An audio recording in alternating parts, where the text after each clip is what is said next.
What is the dumbest idea you had in the middle of a stressful situation? Forgot I had a pizza box in the oven and started to preheat. Not my best moment. Ran down after smelling smoke to see the box on fire. Instead of using the fire extinguisher right next to the oven, I grabbed the box. And instead of throwing it immediately in the sink behind me, I ran outside with it. My hands were pretty much cooked 1/4 the way through for a few weeks. Pizza boxes can be reheated where I live. When I was a kid I was playing with matches in my room. Started a small fire and began to panic. Solution? Direct the air from my fan towards the fire to blow it out. You can imagine how that went. Similar issue, but I stomped it out. Barefoot. Covered the melted carpet with a rug. Walked on the sides of my feet for a while. And my parents didn't find out for 20+ years. A woman yelled, "Did you sleep with my boyfriend?" And my dumb butt said, "Who's your boyfriend?" That's funny as heck. Lem check. My dinner was in the oven. It caught on fire. Instead of attempting to put out the fire, I took a picture of it and texted it to my mom for advice. I was 39 years old.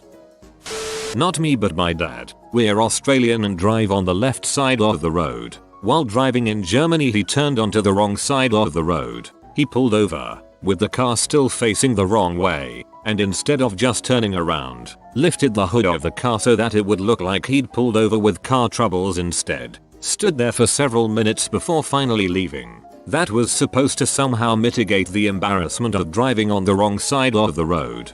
The vehicle equivalent of doing push-ups after falling on your face. My hair was getting long, hard to manage. I was also just stressed in general about school. For some reason I associated these two things and thought getting my head shaved was the answer to all my problems. I actually went ahead with it. During the initial stage of an anaphylactic shock from my nut allergy, I didn't want to kill the vibe of the party I was at, so I told my friends I wasn't feeling well and left. Everyone tried to help but I insisted I was just tired. Called 911 about 2 minutes on my walk back home when I realized it was a much worse reaction that practically paralyzed me on the sidewalk. But how terrifying. I was once in a fight. The guy ran at me to tackle me and I put him in a headlock and fell backwards. So, my back was on the ground with him in a headlock. A huge crowd was around us. I knew if I let him go, he'd have the advantage being I was on my back. So, I started just talking to the crowd, giving a commentary, and making jokes. It just made him super mad and go into a savage state. I learned never hold a guy in a headlock that has a free hand. I had a situation similar to yours. A very drunk guy started a fight as soon as the bars got out. He went around and started punching random people, eventually coming to me. Had him in a headlock and he had one hand free. He went into straight savage mode when I told him to calm down. Pro tip: if you rip an ear off they suddenly don't want to fight anymore. Was having a panic attack. Tried to calm myself with some whiskey. Turns out taking a depressant to relieve anxiety only makes your anxiety worse. You got lucky. The alternative is it works, so you do it again next time. Slowly you come to depend on the whiskey to calm anxiety and you forget your other coping methods. You have anxiety anytime you're not drinking whiskey. You ruin your finances and relationships, and at the end of it all, you still have to learn how to deal with your anxiety. When I was in high school we had to complete a notebook full of work and get it graded. It was time to hand them in and my friend wrote penis on the front cover. I panicked and wrote an S in front of it to spell out spenis. I'm glad my teacher had a good sense of humor. It's not high school if nobody draws writes penis. On my very first backpacking trip, we had a bear encounter just as we were eating supper. There were two small cubs coming toward our campsite when we heard Mama Bear crashing through the brush toward us. My now ex-boyfriend and I were sharing a rehydrated meal and eating it straight from the pouch instead of splitting it into two bowls because I couldn't be bothered washing the bowls. Anyway, I've had the saying, "A fed bear is a dead bear," drilled into me from a young age, and I've always been really good about not leaving food out where bears or other wildlife might get it. So, as I was starting to freak out about this ginormous pee-off mama bear lumbering toward me, I thought I'd better make sure she didn't get any of our food. so I quickly started shoveling the rest of that meal in my mouth and swallowing as fast as I could. My ex and I are still good friends, and to this day he still makes fun of me for how quickly I stuffed almost 2 full servings of Mountain House teriyaki chicken and rice down my throat because I was afraid the bear would eat it. Not sure if this counts. When I was a youngster, this guy and I broke out of juvie during the night. I suggested we go to this park where there are usually people smoking weed. Nobody was there, just 3 dudes off to the side. We went over to talk to them and after a bit we ended up snorting H for the first time. We both got really sick, vomiting every 5 minutes. We were both in such bad shape with nowhere to go. We figured we only had one choice. We broke back into juvie. Never got caught. I can't tell you how many times in college I'd be walking to a midterm or final exam and think about stepping in front of a bus. It was more of an intrusive thought than an actual desire, but the idea was that the overwhelming anxiety I had about the upcoming exam could be instantly and permanently solved. The funny thing is I always did fairly well on tests, mostly A's and B's. The stress and anxiety was completely unnecessary. My kitten started choking and my family didn't know what to do. I said, should we do mouth to mouth, and my dad leaned forward to do it but then stopped and realized that you don't do that on a choking person. So at least I wasn't alone in my stupidity. I was fixing my guitar amp. I grabbed a can of lubricant instead of air spray and sprayed it all over the amp circuit. In a fit of genius I took the amp board into the tub to wash it all off before it damaged anything. I don't have that amp anymore.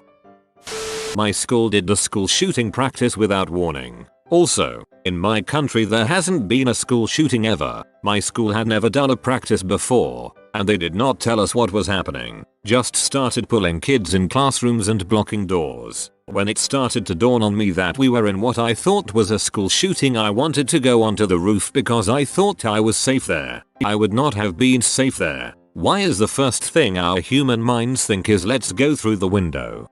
Probably some kind of I have to get out of here right the frick now line of thinking.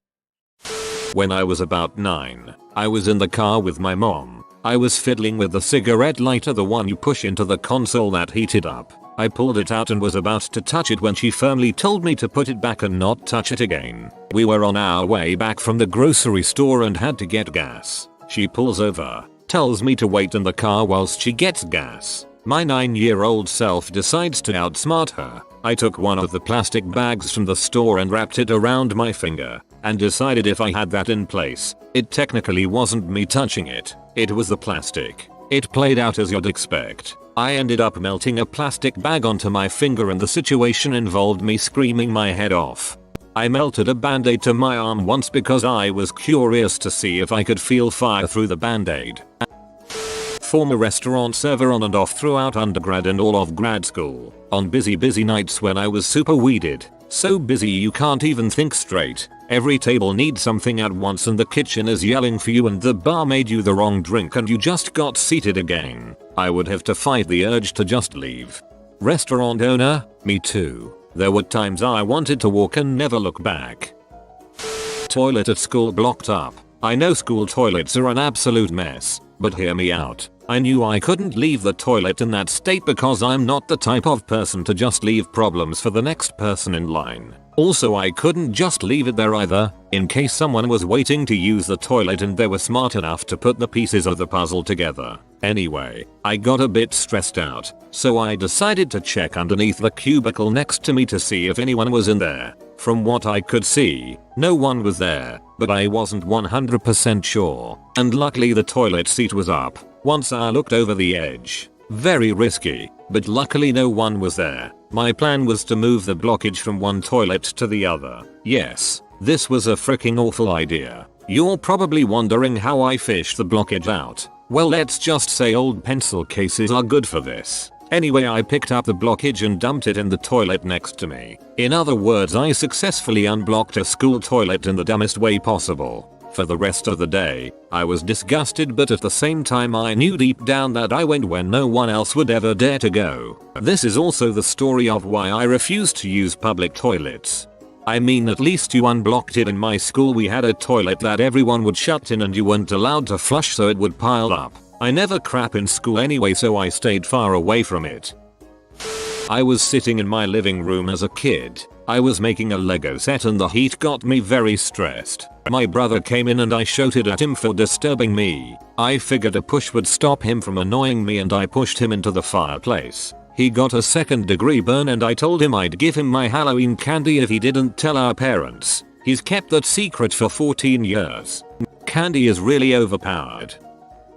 The first day that I started roofing, the machine that kept the tar hot caught on fire. I grabbed on water hose and began to spray. Anyone who knows anything about simple grease fires knows what happened next, and this was not a simple grease fire. That was my last day roofing. Shaving all my hair off. I was a depressed teen girl with home problems. Turned out alright and I kept it shaved for 6 months. AI Bald Teen Girl Club. Once I was on the descent into the mountains. I don't know why, but I decided to run. I was 6 years old. As you can imagine, I could not stop. I just could not feel my legs. Out of despair, I decided to fall at great speed into the bushes. I had a full-on panic attack. Thought it would be smart to lock myself in the half bathroom. I ended up on the toilet for 3 hours until my wife came home from work. Still in full-blown manic mode. She tried to unlock the door. The handle came apart. I'm losing it and I can't get off the toilet to help BC. My legs are asleep from sitting on it for the last 3 hours. We look back and look at our security footage and it looks like Keystone Cops watching her trying to help me, and we both get a good chuckle from it now. Dad was in the hospital and my uncle was driving me home. Uncle made a joke about selling me. I opened the door while he was going 80 km/h saying I would jump out as a joke. I've done something similar, except I was like 5 and I thought that opening the car door would make the car fly. Not sure how I came to that conclusion. I was driving through town and saw my boyfriend walking up the road holding hands with a woman. I stopped the car and gave chase. I forgot I was wearing a chicken suit, complete with feet and beak. I was alone in the woods, miles from civilization, suffering from exhaustion and hypothermia, and I started to eat handfuls of snow because I thought maybe it had calories that would energize me, warm me up. Hypothermia does weird things to your mind. One time I jumped over a balcony to 1 story below to escape a conversation. I blamed it alcohol afterward as an excuse because it was an alcohol party. Even though I didn't drink, it hurt like heck, but I didn't even break a bone, so I guess I got off easy. Man, the other person must not have been very perceptive. Imagine jabbering on, then suddenly your conversation partner flings himself out a window. I'd love to see her face. Pregnant wife started an argument before we both drove to work. Got pretty heated. She got pee and drove off first. So I thought. So when I drove backwards she was still there, sitting in her car, and I backed right into her, put a dent into her car. But instead of looking after my wife and if she was well, I instead checked the car for damages and decided to call insurance while she was still sitting in the driver's seat. Pretty dang stupid of me, and when I'm thinking back, I don't have the slightest idea what was going on in my mind in that situation. Not proud of it at all. I don't know if it counts as idea, but I start losing common, simple words when under too much stress. It's usually my signal to do something about it before I end up in the loony bin.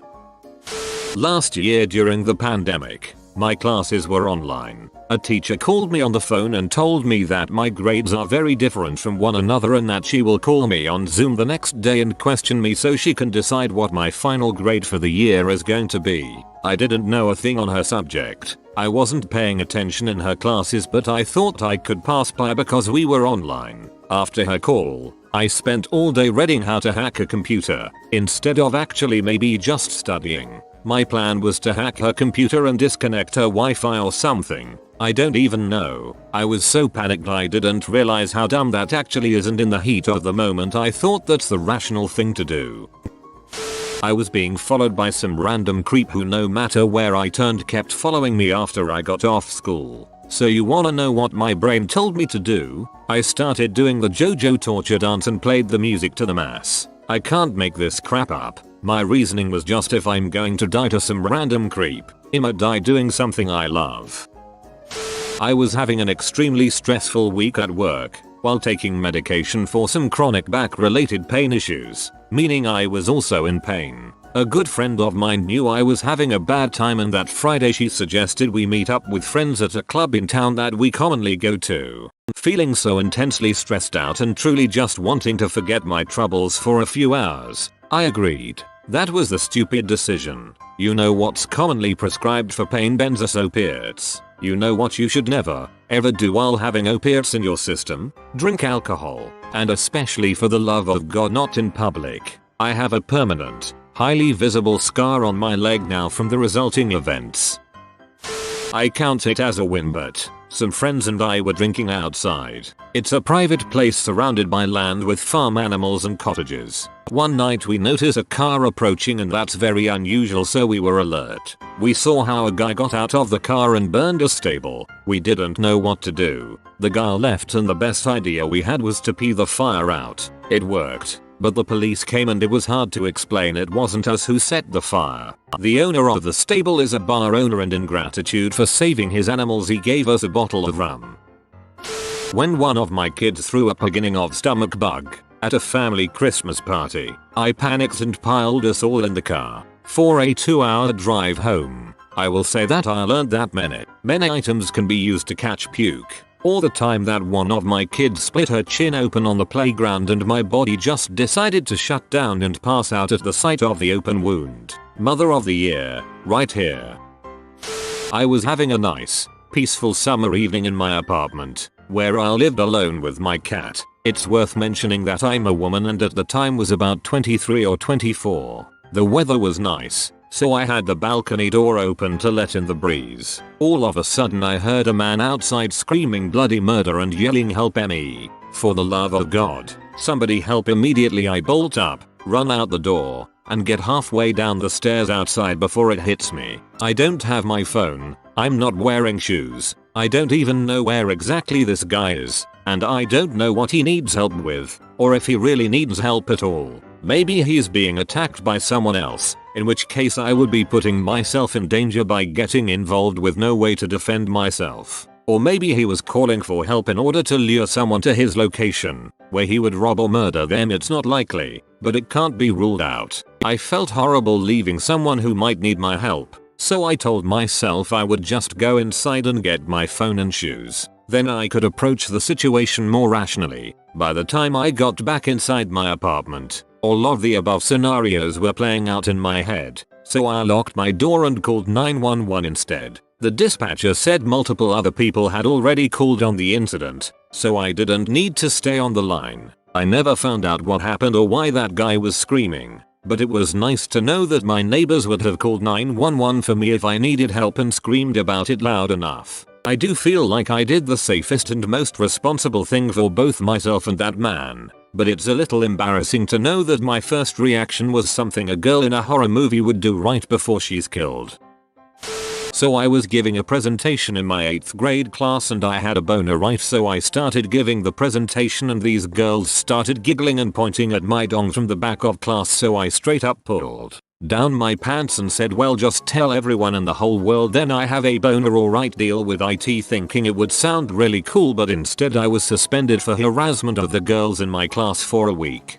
OMG, I love this story. That was ballsy.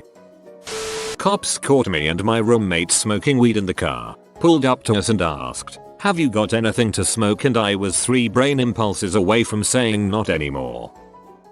I started hearing a strange noise in my car, so I had the idea to the engine off to see if it was making the noise while I was driving.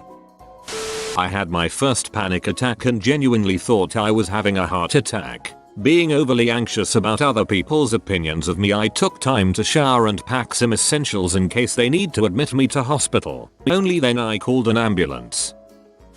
Last night my brother and I got into a wreck, but truth was I was going about 30 miles per hour around a mildly sharp turn and we had embers on the road from where it snowed a lot and they were left over, so I lost traction on a turn I could usually have control on and we spun out and went off a 4-featuring drop and both of us were okay and my car was fine. Bent tie rod from pulling it out, no metal parts on the front end of my car, it's a Fero. And while we were spinning out I said and fired crap, and when we stopped, My brother said at least your seatbelts work, huh, cause that was a big concern for us cause they were floppy, but let me say, those B held us down to the seat no issue lol. Related to this, my friend and I spent all afternoon fixing the speedometer on his car, and we knew his horn was broken. We went to go get some food afterwards. The guy in front of us in the restaurant parking lot started reversing for some reason. My friend tried to hit his horn a few times, and when it obviously didn't work, I shouted beep. I was sitting in the other room while my girlfriend was making dinner in a cast iron pan. Well, apparently something in the pan flared and caught fire and she yelled for me from the other room, so I ran as fast as I could to the kitchen and then stood there like Chris Pratt trying to fend off the velociraptors for Jurassic World. She asked me what we should do. I said throw it in the microwave and the fire will get starved of oxygen. She thought that idea was dumb and wanted to run it out the back door over the wooden deck, and I told her that was also dumb. As we argued about what to do, the fire burned itself out. The correct answer is to put a lid over the pan to starve the fire out faster, and don't move it at all as moving it could make the fire spread. Don't just stand there like you're trying to supervise dinosaurs while offering to sacrifice a microwave. If you are new to the channel, you can subscribe. I publish new videos every day. Until then, check another video.